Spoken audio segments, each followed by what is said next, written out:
He couldn't wait. So he went to the ER, and he was there at the ER for 15 to 16 hours. He went in the afternoon and he came back to the home only at 7 a.m. in the next day. As soon as I come out of the door, there was a social worker who asked me at that moment, like, what visa are you on? Like, is it H1 or is it dependent visa? I know you are asking for me and my kids' benefit or to kick me out of the America, right?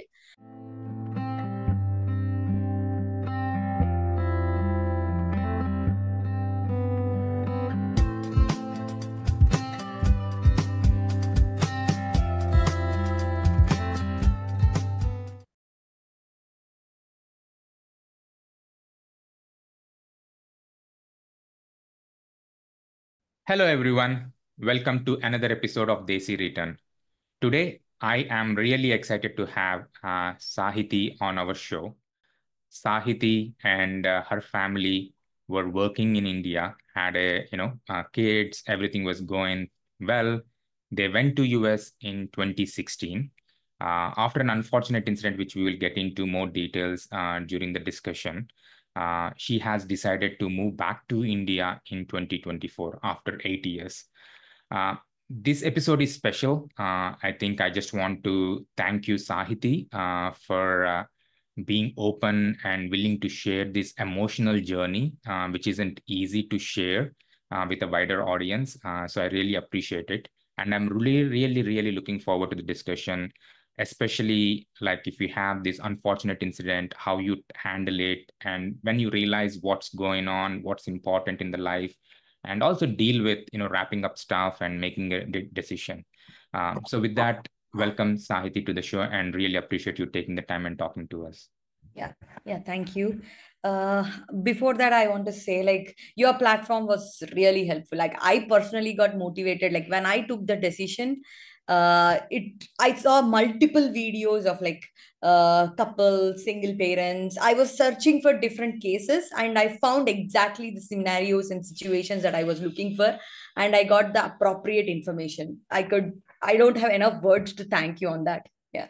I am really, really, grateful that you're able to find the scenario or the situation of the family who can resonate with what you're looking for, and they're able to help you out. So I'm very, very happy to hear, and it was helpful. So with that, Sahiti, maybe we can start with a bit about your background, about your family, and what made you to decided to go to US at the first place. Yeah. Yeah, so yeah, as you know, I am Sahiti and my husband was Shrikant. So, like, both of us were like, I did my post graduation in Triple IT Hyderabad in Gachibowli, and he was a graduate from Triple IT itself. We were working, like, we got married, and but before that, we were working as software employees here in Hyderabad, and we were pretty much happy, and we got married, and life goes on, right? So we never had an idea of moving to US. He was working for a FANG company, and then there was an opportunity for moving to US.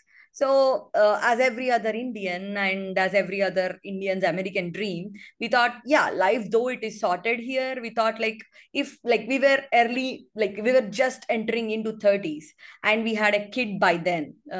So with like, she was just 10 months old, if I'm correct, by then. Yeah. Yeah. So when we got the opportunity, we thought, like, okay, if not now, it's never. So we should just try and go and see, explore US, travel around the world. It is easy. Like, in our perspective, it was easier to travel the world from US Yeah. and explore and earn some money if possible. Sure. That was our initial perspective. It was, though there was a bit of hesitance from our families, but there was excitement. So I personally have, like, a lot of family members and cousins in the US. So Mhm. we thought, okay, let's explore, and we have friends and family. Why not? So Yeah. we just took that opportunity and moved to US in 2016. Yeah. So that's how it started. And then in 2016, we moved to a different place in US. We were on the West Coast, but we moved to different place. But I was on L2, he was on L1. So I was looking for jobs. There was very less employment opportunities in the place where we were. So we moved to Bay Area. So Bay Area, we just went in, and in 10 days I got a job. Yeah. So it was that lucrative, and I have a lot of family there. My cousins were there in Bay Area, and he had like his batchmates, college mates. Like he had a lot, like 20 set of friends there. Like it's like that, rather than family, friends have become family. Yes. And our life used to rotate around the friends itself. I did not have any friends as such. Their family, their friends, his friends has become my family. That's what I can tell. Apart from that, I had cousins. So we made Bay Area as our home from 2017. I loved it. We all loved it. I should say we loved it, and more than me, my husband loved US in big way. I should say he had big dreams. His career was going really good. Like mine was like I had L2 and then to H1. Then I found a startup. Like yeah, startup, right? So I used to travel every day to San Francisco. It was all exciting. I could see that though it was hard work, lot of Yeah. hard work, it was very exciting. Life was pretty cool. We traveled to many different places like Hawaii, Mexico, whatnot. Like we did everything possible. We had only one kid by then. So we did, like, life was going pretty smooth. We bought a home. This was all pre-COVID. Yeah. It was all before 2020. So everything was great. We bought our parents there. Like it was fun. I can just put it in one word that it was fun. We were loving because libraries, roads, kids, fun activities, travel, whatnot. Like we earned uh, all the good experiences and fell in love with it, and we had even more bigger dreams. We Yeah. thought we had examples too to refer, because there were his friends who came in the similar path and made US as their home, and earned bigger jobs, made bigger homes, and traveled more, and like they were growing in there. So Yes. we were also young, and we thought we could also be them. And Yeah. also had examples with my cousins who were doing very good in their own lives. So we had examples. So we were excited to see our life to turn out like that. Yeah. Yeah, this is all one side to it. The other side was like we applied for GC. What do you call that? I-140 or PERM Yeah. or all of that. I never applied mine. Like my husband was forcing, but I never thought like it's okay. He was there, he'll take care of it. Why not? I'll just take care of job and I'll just let the family go on and I'll enjoy. But he was so concerned that okay, we will apply it. But my kid, my elder one was born in India. Yeah. He was always worried about that particular point. He's like, I cannot tell you in words because till 2019 he was fine, but from 2019 he was like, the cycle, like ours was priority date, his priority date was 2016, and 2012 itself is not yet done. So Yeah. when 2016 would come, she's already 6 or whatever the age it is. By the time, like, he was scared that she doesn't know about India, will she be thrown out to India? This was always the constant worry. And even like I switched jobs like left, right, and center, like, because it was startup. Then I thought I got a better opportunity with bigger companies, so I wanted to explore. And if like once joining into that, if I found another company, another opportunity, I experimented like Yeah. anything. He had a stable job and bigger company, everything is going great, so I thought I can experiment. I was experimenting in my own way. But he had this bigger concern of like, what about the GC? This was all pre-COVID.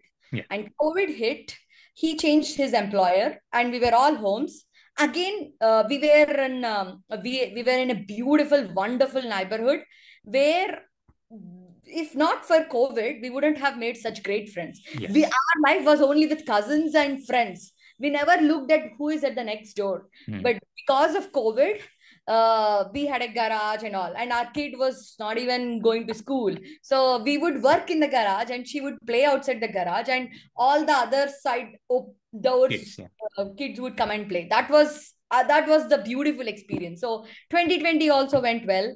And then we were like, we were expecting our second kid.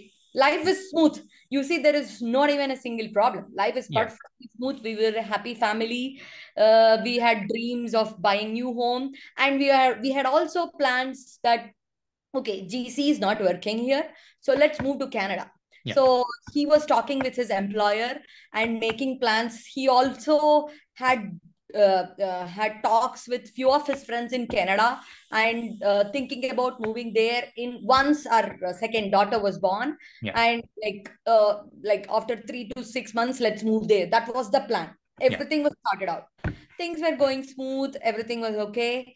We were expecting, our due date was in sometime in November of 2021.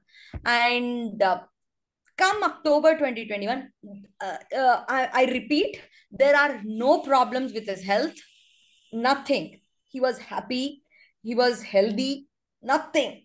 Suddenly, one day in October 2021, I remember so perfectly, because I was in a meeting. He knocked my door and called me like, I have to tell you something. What Oh. is what do you want to tell? I'm in in an important meeting. He said, I can't hear on one side. So I was like, I was furious. Why can't you change your headset or something and Yeah. listen? I am in a meeting. I have so much things to do. I don't want to listen to your bad complaint. That's what my initial reaction. So it's like, okay, you are busy. I'll talk to you later. So once I came, he's like, I think I changed multiple speakers. I don't multiple headsets, but I don't hear on one side. I don't hear on one side at all. But I thought, like, honestly, maybe it's my negligence and his negligence too. And we were expecting in November. This is October, Yeah. October 10th or some date around. So we did not think, it's not a big deal. It's not a big deal. Like sometimes when you get cold or something, you will like, it was like something like close kind of feeling, right? I thought it could be something. And honestly, I did not research. I am in my own pain and my Yeah. own plans and all of us, Yeah. including him. We were in his our own plans, but I think back of his mind this was going on. But we were all focused on the next big thing, that is my younger one to Yeah. come up. So we were all focused on that. November has come, my daughter was born. uh, but uh, from here the journey is horrible. Daughter was born, everything, November was fine. So December is the winter season, right? And winter, and it was COVID Omicron time. I remember it so well. Omicron time. He was still not able to hear. So I said, like, in that, like, my daughter, my younger one, she was born perfectly fine, Yeah. but still she was suffering. She went through a lot of issues. I mean, like, as a 4 week old, she got cold Oh. and she was ventilated. Like, we took her to, we were with Sutter Health, and what was that? There is Blue something. Cross Blue Shield. Blue Cross Blue Shield health insurance. So we had no issues with insurance. We were on track with our doctor regularly that she has the cold and all. They said it's okay. It's okay. Do this.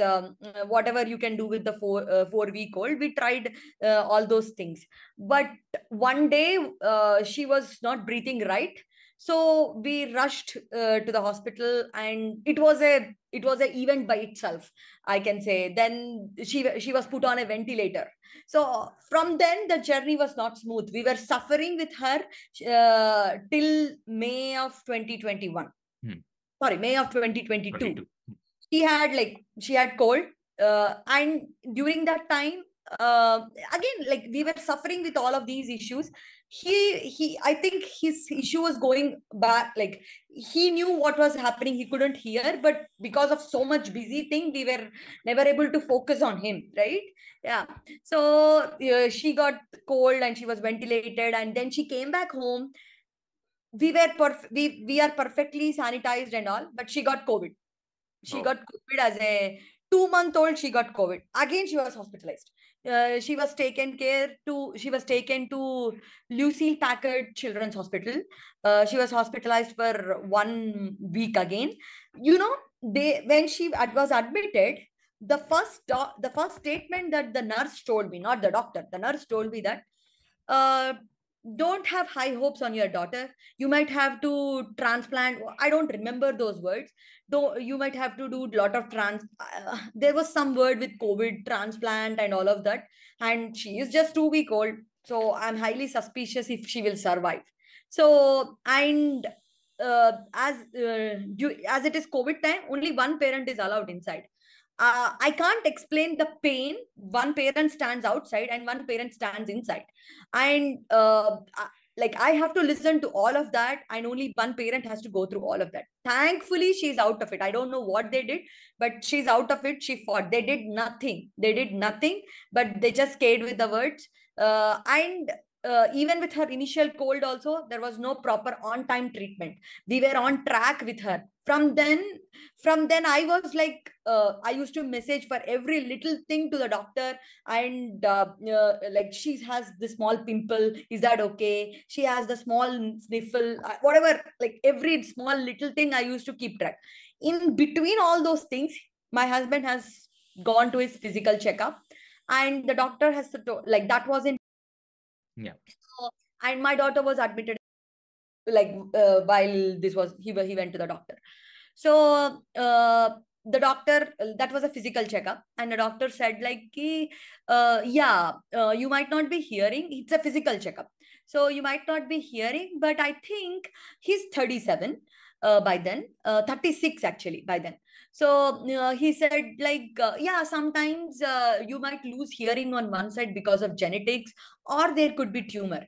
But genetics or age related issues can happen only later, when it is 60 plus and all. But in your case, it should not be the problem. It could be tumor. Let's go to MRI. Okay. And we were fighting with our daughter issues in the sideline. I can't say, like, if I list out my daughter issues, like, she's as young as 3 month old. And by the time in May of 2022, she was like 6 months or 7 months, right? She was hospitalized for that number of times. Okay. I can't say it. Are they like, for all minute things, they would say, I think she has to be hospitalized. And I, like, for that 6 month old, they did DNA testing, genetic testing. They also tested whether she has a cancer or not. What? Just for the respiratory illness and eczema, they did all the tests. They taught, like, I cannot put it in words what kind of torture we had gone through with a little kid. I even frustrated many times. But thankfully she's all safe now. That's why I don't want to talk about that, because everything went, I mean, like, while these things are going on, my husband, like, he went to the physical checkup. And this was 2022. It was hell, I should say. So he went to the doctor and he said, go to the MRI. And he went to the MRI in March, because no. The physical doctor suggested to go to ENT and get it confirmed once. And ENT tested the audit, like, what is that hearing test or something? I don't remember the word. Audible test or something. Test, yeah, they did the testing and confirmed, yeah, you are not able to hear on one side. You should go to MRI. We tried to get an MRI appointment. And here I could say, like, my husband hesitated, or he wanted to prioritize his work at that point of time, because he was on paternity, and then a lot of things were going not, like, he didn't get time to focus on his work. He was like, okay, I can wait to get the MRI done. Even if there was a tumor, the doctor mentioned that it is just a surgery and it can be taken out. So let me focus on work. And I think I'll go once the things are settled down. I am tired of going to hospitals. That's what his response was. Yeah, I can agree. Myself was tired, because 2020 was in and out of hospitals. So we ignored in March. In April, I forced him, let's go, please. I'm really scared. Let's go. And when we tried to get an MRI appointment, he got the MRI appointment for May 21st. We were trying on April. He got in May 21st. And he went to MRI, and we got the reports within a week. And the doctor, the physical doctor who told him to, like, the original physical doctor, regular family doctor, I would say, he called him and said that he told him that it's an acoustic neuroma. Till then, I have never heard that word at all. That's an acoustic neuroma, and there are the measurements. You come down to the hospital, we can discuss about it. So we were shocked. What is this acoustic neuroma? That is like a tumor in the ear.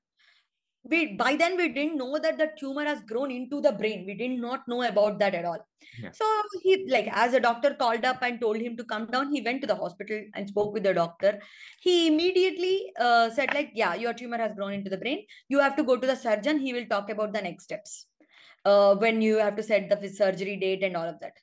By then we were already experienced, and we were a little comfortable with.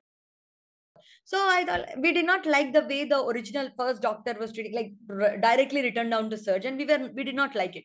So I suggested him to, like, let's go to and see what they would say. I think every other person would do that. You are near to a great institute. Why not just visit and take their opinion? We also did that. Yeah. So I think it's me who called up and talk to different doctors, send his MRI reports, CD and everything. Like, there would be some CD with the reports and all. Send their everything. Was very responsive, very prompt in setting up the appointment. We got the appointment within a week. We got an appointment with ENT. That ENT doctor was about, I think, 70 plus. He's a very aged guy. I think I don't remember the doctor name now, but at that point of time, when I searched the doctor names in YouTube, there were TED talks given by him. So we were pretty much excited and happy that we were in our best hands, of course, right? So we went to the hospital, and the doctor tested again the audit test, and with the reports and the hearing test, he suggested, like, yeah, your tumor is benign. It's called acoustic neuroma. But in your case, your tumor has grown into the brain. Okay. That is the size of a peanut at that point of time. It's like the tumor that has grown into the brain is the size of tumor, but it is benign. But it also has got a sticky part. I don't know how many things they could derive out of the MRI, but that's what they said. And you have to also consult a neurologist because it has grown into the brain. So they have given appointment of neurologist. So we went to the neurologist. He also has seen and said, I think you have to go for surgery. Now, we did not want to go to surgery immediately, knowing that, yeah, we discussed with both the doctors, and the doctor said the only option here is he already lost hearing on the left side, right? So you have to go only for surgery. You cannot go for radiotherapy because he has a sticky tumor attached to his the tumor thing that has grown into the brain. What happens if he takes radiation is it might stick onto the body, and that can grow metastatic and become cancer at the later point of time. So we were like, okay, we heard this first opinion, and we have also sent this report back home to my parents, and to inquire and see what they would say. So my father talked to a couple of doctors here in Apollo, Care, and some Ayurvedic doctors also. So the Apollo, and I have a doctor in my family and some pharmacists in my family. I have reached out to them also. Everybody suggested it's very safe to go ahead with surgery. But there is this one Ayurvedic doctor, I can give the name, but he suggested that I think it's done. Okay. This is something at the sensitive place. Better not to touch the area. If I cannot say what could be the side effects, even if you do the surgery, there could be something left out. Like, I spoke with the doctor and he said the same thing. And he said it is better if you can move back to India, and we can try with some Ayurvedic medicines, and we can closely monitor, and until it is really disrupting your regular day-to-day activities. Yeah, it is disrupting at this point of time because he could hear. That's Hearing is something you cannot see, so you can still, like, a person can still live with it, right? So until it really disrupts, let's not touch that. I heard, and I also conveyed the same information to my husband. He was like, he had a best friend whose father is a doctor. So he was closely talking, of course, right? He was You get the closely opinions. yeah, closely talking to his doctor uncle and discussing everything, uh, taking everybody's opinion. We concluded that let's believe in science. Like at that point of time, I told about the Ayurvedic doctor information also, but my husband was like, let's believe in science, and we are at the wonderful place. Why not just trust in science? And he himself, he has done a lot of research on Reddit. There are some acoustic neuroma groups. There is this San Diego, some other hospital where who runs podcasts and acoustic neuroma groups itself. He joined everything, and in Reddit also he joined all those, and was following what are the other patients experiences. He himself asked posed questions, and he wanted to be there for his kids. Everything assured at that point of time that it is the best decision to go for the surgery. So once we decided, we went back to the ENT, and I asked him, like, see, I have a 6 month old, can this not wait? He was like, see, if you want your husband, and yeah, things will be there will be other duties, just prioritize what you will be needed. But why am I telling is, now he has lost the hearing, tomorrow he could lose his balance, or he could get a facial paralysis. Like, he was telling all those things, of course everybody would be scared. So after hearing all of this also, if you still think your kids and all these things are important than your husband, it's up to you. We can still take another MRI, which could grow or not grow. I cannot tell. MRI is plus or minus the original result. Still, remember that. That's what he told me. So he even he scared us even more. So finally we decided, like, okay, let's go for surgery. And the surgery was done on August 1st of 2022. He had a bumpy recovery because it was a 15-hour long surgery, because uh, the skull has to cut, and they have skull cut open, and they have to remove the tumor. So and like, my parents and his parents have come down, but still my parents and his parents cannot drive. You have friends, we did not disclose to anybody because everybody has kids, and it was COVID time. It was me who alone was fighting, like, to be underlined, I don't know driving by then. I never focused on driving. So I was taking BART, what is this, Caltrain, Bullet, whatever. There was this other train, taking all these trains and supporting my husband who was in the hospital. And I have two little kids. This was the shitty experience, I would say. And a 15-hour surgery, I was constantly tracking and going between hospital to home. I cannot put it in words what the experience was. But still, after the surgery, immediately, in the evening, 8 o'clock, I went and saw him. He was perfectly fine. He was like talking, cracking jokes with the nurse and everybody. He was perfectly fine. He was happy that uh, he was thinking, from here, life goes on, I'll be happy. Yeah. After 5 days, even while discharging, the doctor said that you are very young and you are very healthy. You made our jobs easier. And at that point of time, I was all thanks to. And I wanted, to be honest, I wanted my daughter to become a doctor.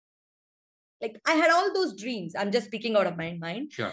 I had all those dreams, and August was completely he had a bumpy recovery. He had, like, it was a 15-hour surgery, because and he had given strong steroids. So he had like lot of issues, high fevers. Like, yeah, I had family, I had friends and all, but like, we were going through a lot of issues. How many times you could disturb them, right? How many times they would also come and help us, of course, right? So we did not want, we informed them, but we did not want to trouble them. We were facing alone, and my parents were there at home. We were facing alone. I was suspecting August itself something bad would happen. right? But August went on fine.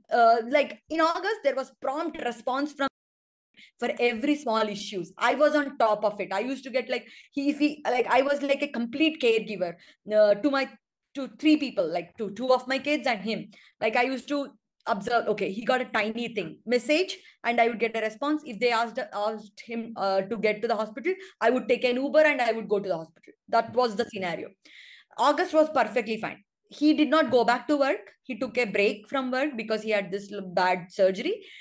His employer and managers were also very cooperative. They said, take a break, chill out, and come back in October.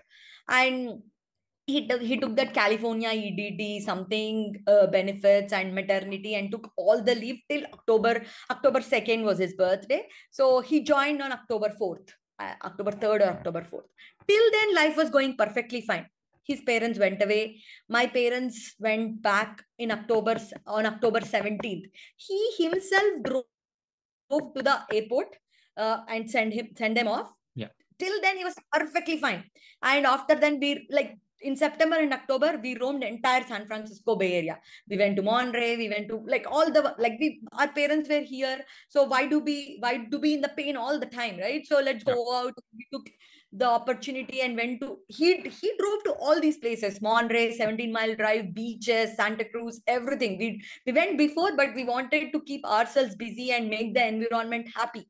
He drove to all these places. He was happy. Okay. But after my parents went back home, he started developing like this happened immediate after 1 week. After 1 week, my parents went. That is October 20th ish. It's something like that. He started developing double vision.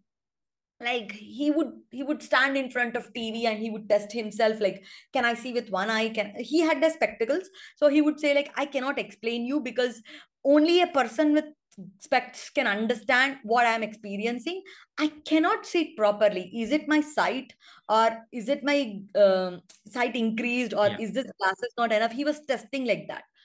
But I think within 2 days he understood that this has to be addressed. So we messaged his corresponding doctors. They said, go and check with the ophthalmologist. They did not suspect anything. And he had an operation follow-up in the November second week second week, which needs to be which needs to come up with the MRI. So we were waiting for that. But in between this, he had this. So we were trying for, you will not believe, number of ophthalmology appointments. I called like open Google in and around Bay Area. Like we used to live on the South Bay. I checked every other place: East Bay, Fremont, Dublin, Sunnyvale. Everywhere I used to check for ophthalmology appointment. For everything, he went to Costco and Target to check those site. That is also perfectly fine, but this is not helping him, right? So I checked for ophthalmology. Everything used to come post December. That is like November is a holiday week, right? So that is post December only. But we want a solution immediately. So nothing would come up. There was one appointment which has we found around near Pleasanton or something, which gave us around November 20th. So we were waiting for that. Okay, something is better than nothing. We got something in November 20th. I thought, personally, I thought this would resolve by then. I was hoping for that. But this was going on. He was not able to see the double vision. He was not able to see see properly. And I don't know how did he drove. He drove everywhere. He drove my kid to the classes. He drove my kid to the hospital. Everything. Like he thought this would get resolved, but he was suffering internally. And around November, I said November 2nd week, he had an MRI and a follow-up. I still don't understand what MRI they have taken. In the MRI they have taken, and with that report, he went to the operation follow-up. First he went to the neurologist. They saw the MRI and they said, you are perfectly recovering fine. And he mentioned about his problem. That neurologist, whatever, I'm not worried about if the doctor has seen or the nurse has seen or not, but it is the greatest neurology department. he told that he is not able to see properly. And that lady has told him that this is not at all related to the operation follow-up, operation surgery that you have gone through. I think this is related to the ophthalmology. I will write to the ophthalmology department. You can go to the ophthalmology. He was like, okay, they are not understanding. How could I convince them? He was disappointed. But then he went to the ENT doctor, which was in the afternoon. And that old man, he told, he listened and he said about the MRI and he said, okay, it's fine. But then he talked about his situation. That guy said, this looks fishy. I suspect there is something bigger here. Don't take it easy. I will also tell to my neurology, follow up with them and attend to it properly. That's all he told. He came back home and we discussed about this. And we were waiting for the ophthalmology or something from the neuro response. Yes. None of them responded. None of them responded. And he couldn't wait. I remember he telling me that this is not a problem on the top of it. This is something deeper. I want to go and check it out. He was impatient because by then 3 weeks went off. October end to November 16th, 3 weeks went off, right? So November 19th was our daughter's birthday. So he waited for that point of time because November 16th, his checkups have done and everything. He waited, and November 20th, Saturday, he went to ER. He couldn't wait. He was waiting for the response and nobody was giving any response. Like, this is something important, right? Why are you waiting for it? A patient and a family is waiting. He couldn't wait.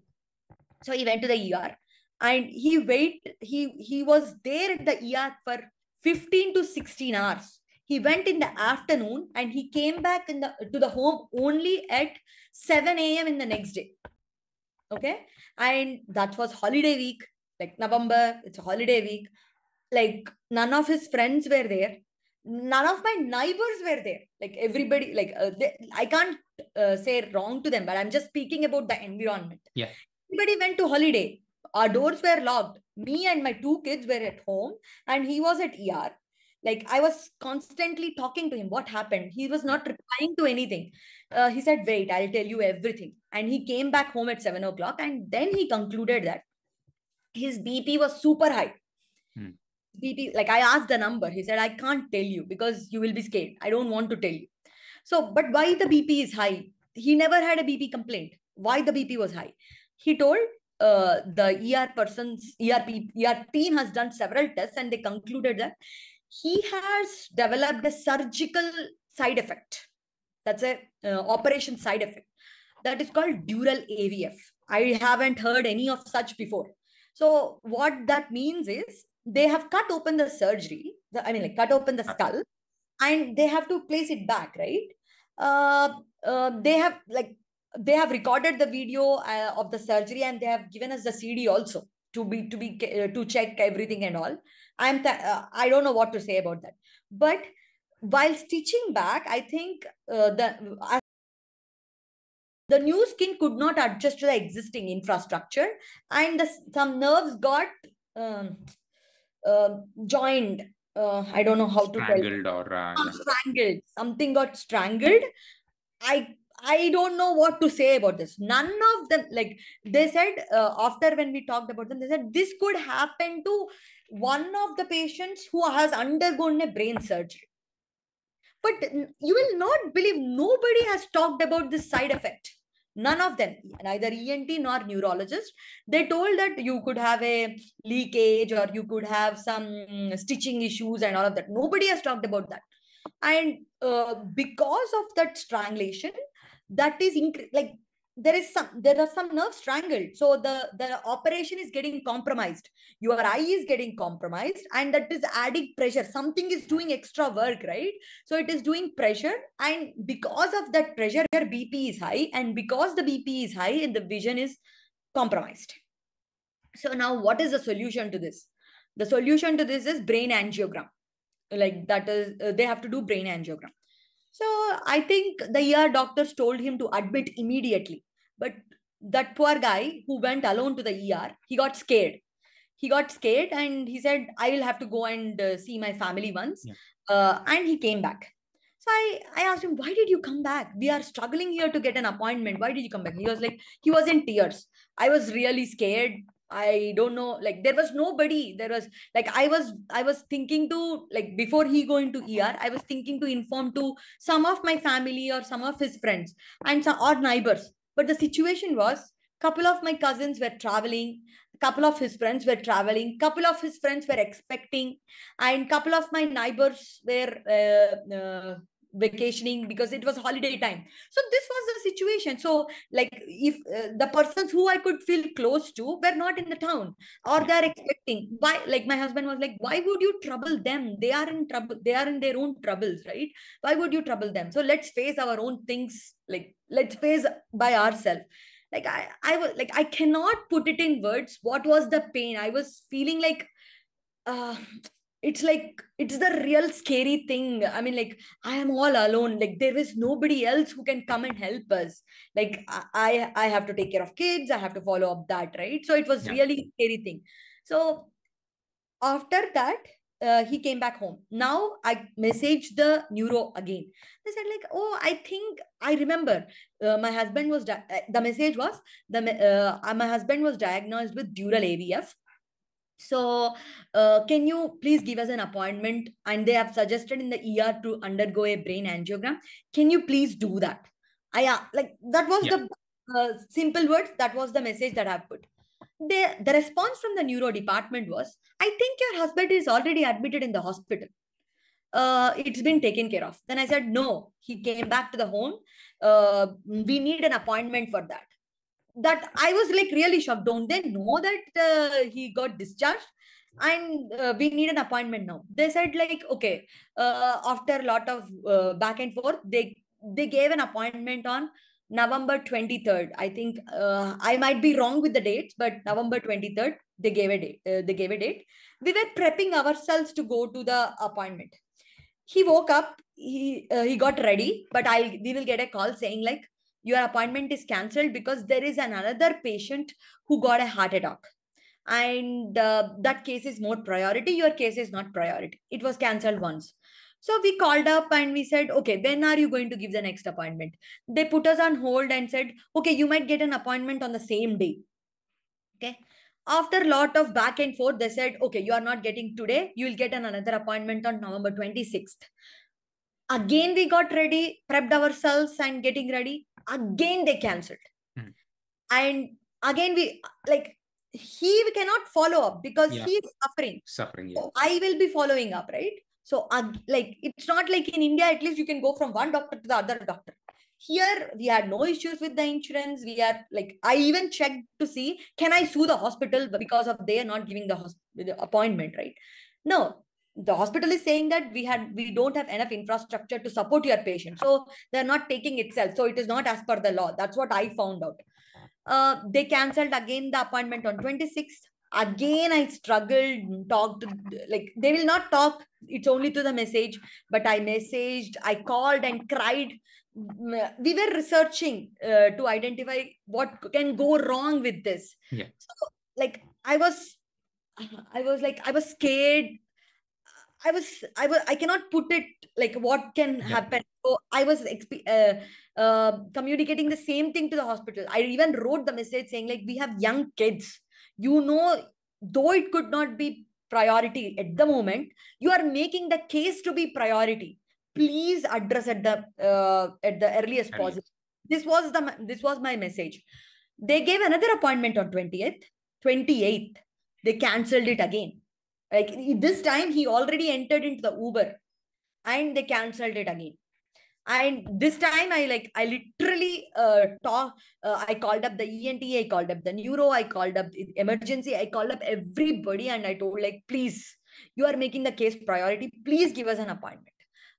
Finally, they gave an appointment. They cancelled for 3 times. I don't know if there are only a few doctors who can address, like the person who got heart attack is being treated. Why not my husband cannot be treated? Like, are there no other doctors available? Okay, these are specialized cases, these are things. So you are saying that there's only handful of specialized doctors. Is that what it is? Right? That was my Yeah. burning question at that point of time. Sure.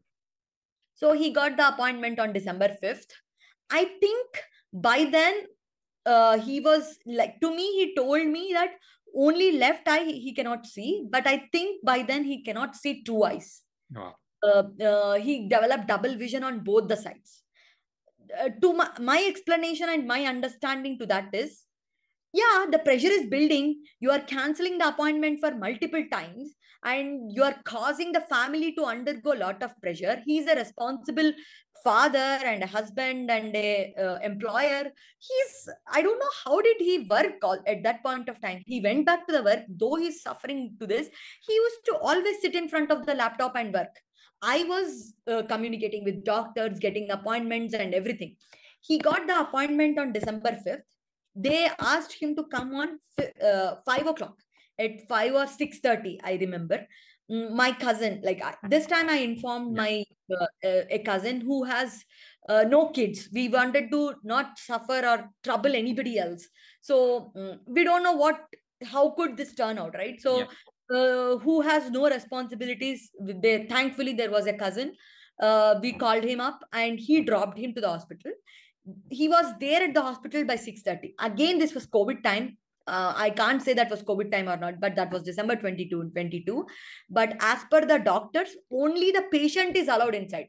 I can't tell what kind of, like the patient would need some kind of moral support, right? Yeah, I cannot go. I have two young kids, but still, what kind of, what do you, I am not getting words now, but policy to the policy it is, right? It is the worst thing. So he went to the hospital. He was at the hospital, but he was not touched till December 5th afternoon, 2 o'clock. Like, yeah. From morning, he was at the hospital at 6:30. He was not being touched till 2 o'clock. Okay. And I was constantly asking, why are you not being treated? Why is the doctor not coming to you? They said some nurses coming and telling that your case is not priority. There is other heart attack person. Somebody got stroke and somebody is getting treated. I was furious by then. Like, are there only few handful doctors? Why are they not addressing? At least now you are already in the hospital. He's not been given food also. I asked the doctor, I called up the nurse and told he had his dinner last night at 7:30 or early before than that. He might be weak. Can you please give him something? When I asked, they put him saline. I don't know. I can't tell you. I can't tell you what kind of feeling it is. Like, you could have asked, like, why didn't you guys not think of going back to India? I also, like, by the time they're canceling the appointments, and when I got to know that he developed another side effect, I told my husband, let's go back to India. There could be something else, like my parents are there, your parents are there, like we will have ample of support. We will not, there is no need for us to rely, like, who should we call, how the kids need to be taken care of, how the transport needs to be done. This environment and infrastructure feels so helpless. Let's go to India. He only told one word. If, like, I think he got scared, we all got scared because of the COVID handling of India, like, and the reports and all of that. Like, one of his cousin passed away in India because of COVID. I think he got scared and he said, like, if I would be survived, I can be survived only in India. In US, you mean? Sorry, only in US. So I'll be in US. If you want to go, you can go. You are free to go. But I don't want to come. He was so adamant about it. So what can I do? Patient wants to be here. So I'll be just there to support, right? So I talked about that on 5th when the doctor, like, no doctor has come to look at him once till 2 o'clock. I told, like, you said that you will get a best treatment. Till 2 o'clock, nobody's coming. He said, yeah, somebody else's life is getting saved or they are getting survived because of us. Let's just think that, let's just pray for them to be healthy and happy. I said, yeah, we have to be happy also, right? Like, I am wife. I wish for my own family's happiness. So he said, yeah, I understand, but that's what it is at the moment. So he called up at 2 o'clock. My husband called up at 2 o'clock and told, like, the doctor has just come and I'm going for the treatment. You will get the response after the treatment and what are the next steps. And I said, okay. I did not even wish him all the best. I have that regret even today. So they started treating him at, I think they did anesthesia and all of that, and they started the treatment at 3 o'clock. And I think by 6 o'clock, the treatment is done. I was waiting for the call. I think what happened was, see, in the form, my husband has given the emergency contact, has his own number. Okay. And in the same form, he has given his wife's number also. Okay. But the hospital, after the treatment is done, they called up my husband's number and they said, like, the operation, the angiogram is done. He's under observation. Things seems to be under control. But I don't know, right? Like, nobody has informed me. They called up that number, and that number is in his bag in the hospital, wherever under the control of the hospital administration. I don't know. I was feeding my kids. I was taking care of their homework, changing the diapers. All these things, I was calling up the hospital constantly, and there is nobody else with me. At home, there is nobody else, like literally nobody else. My parents know, like they are in India. They are also waiting for the report to, like, they called up and they wished all the best and all of that, but they are waiting for the report from me again, right? So I called them up, and the reception would say that, actually my husband sent a picture before he going to the hospital. He WhatsApped me saying that, call to this number for any information. So I had that picture. So I called that number, and they said that the response from them was, I think the surgery is done, but we need to wait. We will get you the response. I called them up multiple times. I did not hear anything. At around 8 o'clock, a doctor has, a neurologist has called me up and said, your husband is not waking up. We gave him powerful shots, powerful some lights, and we are giving him hard strokes, like beatings and all of that. He's not waking up. We are rushing into an emergency craniotomy. I was like, I don't have any words. Like, I don't know what's going on. We started with a simple surgery to remove his tumor. We ended up at dural AVF. And now you are saying another surgery. I asked them, how many times would you cut his skull? Like, just tell me, will he be alive? That's what I asked. They said, yeah, he is in our hands. We will take care of him. So I asked, what will happen? Like, they're asking my consent whether to go to an immediate craniotomy. Go, do whatever possible. Like, to me, like, yeah, though I have experience, I don't know anything about medical world, anything. So when they asked me about whether can we go, I said, do whatever you want. But I want my husband back as a perfect human being who can work, who can drive, who can take care of me and my kids. That's what my response was. They said, like, yeah, we are rushing into the emergency surgery. Again, they called me up. They called me up at 12 o'clock. No, at 11 o'clock, and they said the surgery is done. He's again in under observation, but he's losing lot of blood. That's what he said. So I said, what will happen? Why are you underlying that losing lot of blood? He said, yeah, you even though your husband, if your husband wakes up, he has to go through a lot of therapy, rehab, and all of that. It is like a lot of scary thing. Like, I mean, like, you're saying even if he's alive, he's like a kid already, right? I was scared. I was shit scared by then. And then when I got scared, then I called up then I opened up my communication. I wanted to open up and tell to other people, because I'm shit scared at my home. Like, I want support. I want to go and see him. Then I called up my immediate cousin, and I told her that he's not coming and the doctors have told this. Can you come home? She immediately drove back home, and she said, like, I think the doctors have called. Tomorrow we can go and visit. It's raining. It's December 5th night. So it's raining. So let's have our kids sleep. It can wait. Let's go in the morning. But around 12 o'clock, there was no neurologist. There was none of the senior doctors called me. There was a junior guy. I think there is this thing for all the medical students, they will do some residency kind of thing, right? That residency intern has called me and told me that we are very much scared of his life. Okay. You have two young kids. it is raining outside. Get a person, bring a person who is elder to you along with you and come to the hospital. Like, I understood by then. I understood the scenario. Like, I told my cousin, like, let's go. There is something fishy. Let's go. I think we went to the hospital. It's raining. I called up my dad. Yeah. I told, like, this is the scenario. Everybody were furious. Like, everybody were like, what's going on? He's just 36. What's happening with his life, right?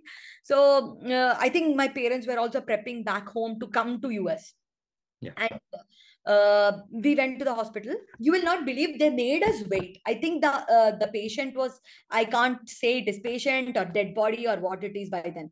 There was nobody else. There was only the resident doctor and the patient inside and some nurses. They made us wait for about 45 minutes, saying that we took the patient to an MRI again. Okay. And after 45 minutes, I was waiting to see what's inside. When I went, the first vision after his first surgery, he was talking, cheering up, cracking jokes with the nurse, to the vision now. He was literally on the bed. I could see him in deep sleep, and there was dialysis machine put on his body, which is for kidney. It is not working. That's why he was on dialysis, right? So, and nothing, he was just in a deep sleep. I understood my life by then. I could understand everything by then. So that was the vision. And they said, tomorrow morning, all the doctors, all the senior doctors would come and give you would brief you about what happened. I was like, what? Why should you wait till 7 o'clock? Like, is this some, like, for you it could be just a number, for me it's my life, right? So what else can I do? I cannot shout, or I cannot do anything. So I went back home. I called up my friends and everybody. I informed everybody that he's in critical condition. There are, like, as I told, he has like lot of he has got like some wonderful friends. I could just say, they are like a big help. I informed them. Everybody was surprised. You did not, none of them know that what happening to him. He did not inform anybody. So a couple of friends drove, and my cousin who was with me, she also came to the hospital. And when I went to the hospital at 7 o'clock or 7:38, there were a set of doctors who came, and they are it's like a regular software meeting. There were some slides and there were some images of brain and all. I only asked one thing: don't explain me everything. Is he alive or dead? He's dead. Then I asked, what did you guys do wrong? Where did we go wrong? What did I do wrong, or what did he do wrong? Why couldn't you tell us this side effect earlier, before, right? You could have tell us before. We could have thought much more scenarios, and we could have waited. We could have taken 5 more years, or we could have done something else, right? They said, those doctors would say, like, in my 30 years of experience, this is one of its own case. I asked, like, you canceled the appointment for 3 or 4 times. Would that not cause any pressure? They said, yeah, a result could have been better, but we don't have an answer to it. We just feel sorry. And then I said, you don't need to explain me any of these things. I could be rude, but this is what I behaved at that point of time. Yeah. Don't need to explain me anything. I don't want to hear anything. All thanks to you and your hospital, because you guys were just canceling the appointment. You gave us, like, see, if a person has to die, let him die peacefully, right? Why should you have to give this long like, maybe I'm not putting my words, giving the pain what it is, but an appointment being cancelled and taking the appointment back again, and you cannot go elsewhere. You are tied up with this here itself.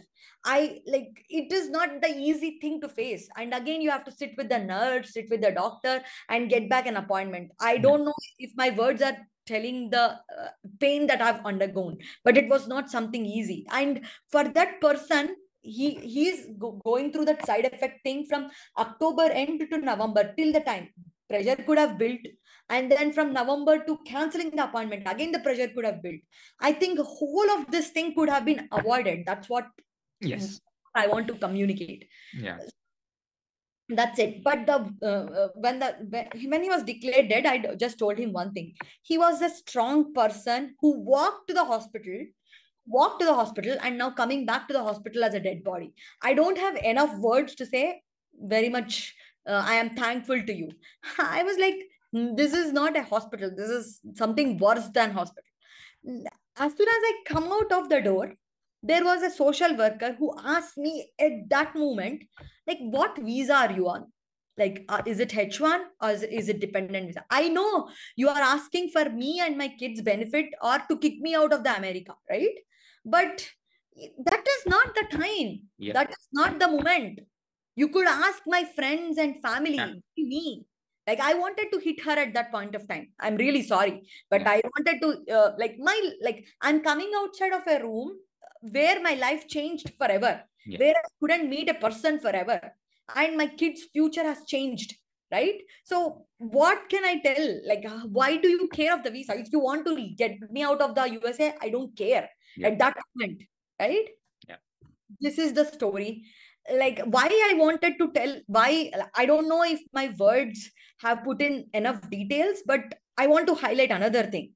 Recently, one of my friend, they were our uh, uh, acquaintances. I mean, like, in the same neighborhood, not the best of the best friends, but we know them by, like, our kids and their kids used to go to the same school. So through friends, I got to know them, that they have also gone through a similar thing, and they have also gone to, of course everybody would go to in Bay Area.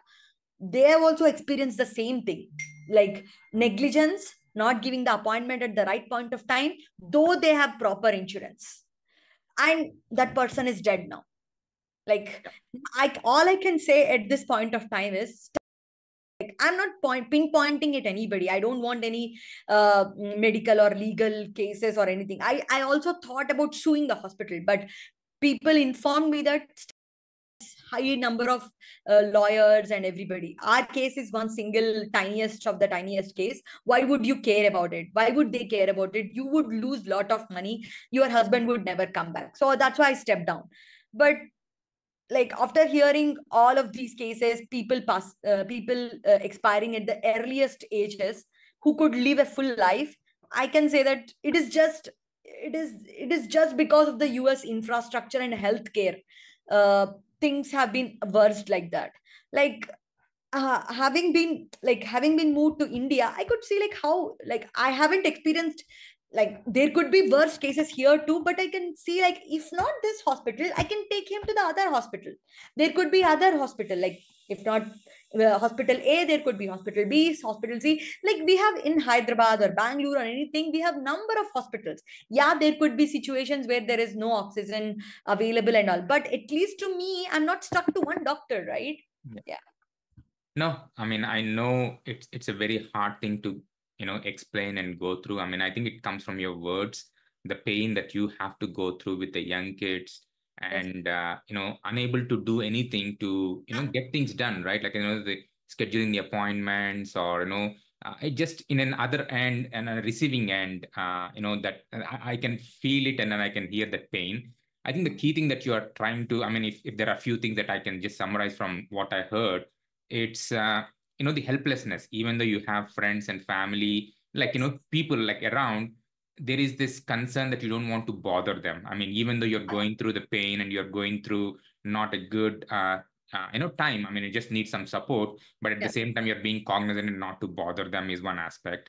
The Yes. second aspect is how life can change Yes. from being everything going well to suddenly, I mean, it can happen anywhere, but the key thing aspect there is, unless you go through these situations, you don't appreciate or understand the nuances of the system, like Yes. whether it's the healthcare system or some of these details, and also like the pain in terms of the appointment cancellations, the limitations, not having the flexibility to try out different things, which Yes. makes it worse. And the struggle and the pain that your husband Srikanth has to go through from October till December 5th, which is huge, right? I mean, there is no way to put words to that, and the Yeah. struggle to go through that. I mean, again, things happen, but there is a way to address it. I mean, even if they know it's a one-off a situation, there is a way that it can be addressed, Better.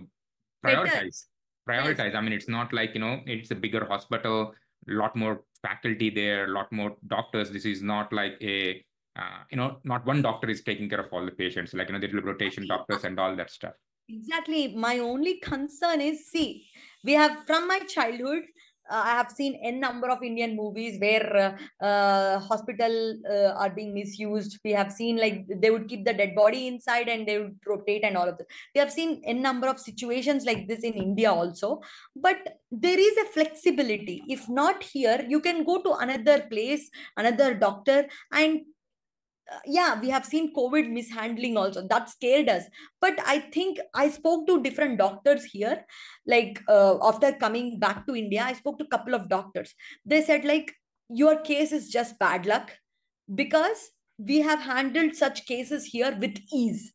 They will tell you whether you should go to surgery or not, and what will happen. Will give you the, like, they couldn't have given. I can't say like grass is greener on the other side always, but still he was saying like the infrastructure, the load, US cannot handle it, US doctors cannot handle it, the load and the infrastructure, though we don't have as glassy, as glossy, as rich as US, but we can handle things better here. And I want to highlight one thing also. I have heard from a lot of my friends and my cousins and everybody that yours is just one single case. Not everybody would face it. Yes, nobody would face it, and I don't want anybody to face it. But still, I'm saying that one day or the other, things will not be bright all the time. We will have to go to a doctor. Like there were several times where I have gone to what is this, urgent care, Yeah. and I would be in pain. They would not come.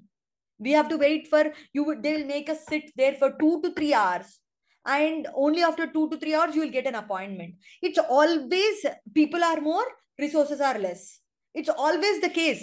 And I used to feel what do you, I cannot put it in words. I used to feel frustrated. Like, why I have to, like, I'm in pain. Why I have to wait for 2 to 3 hours for a single appointment, right?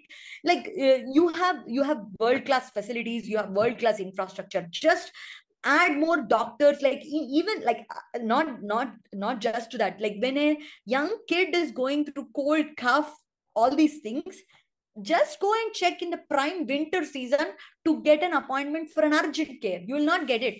It's like a close. I have a lot of experience. You will get a closed window, and within that window, you have to book an appointment. Otherwise, you have to do self care. What is this? Like, I am personally not happy. Like, I have like I moved to India in 2024. Like, I'm saying things are not beautiful either, but I have visited a couple of doctors in the short span, like from the time I moved. Like, doctors have changed. Honestly, I have gone, like, my daughter has got cold after move, like after the big move, and I took her. The doctor spoke everything, and he said, I don't want to give antibiotics because antibiotics will do this. He was explaining me. I haven't seen this thing before. I haven't seen this thing before, really. I was really impressed. I'm not exaggerating, but things have changed. Yeah. That's what I feel. Yeah. No, definitely. I mean, I think, thank you for sharing this. I mean, this is not an easy thing. And again, I really appreciate you taking that bold step and trying to share your experience, right? I mean, this is something that you have gone through and sharing that.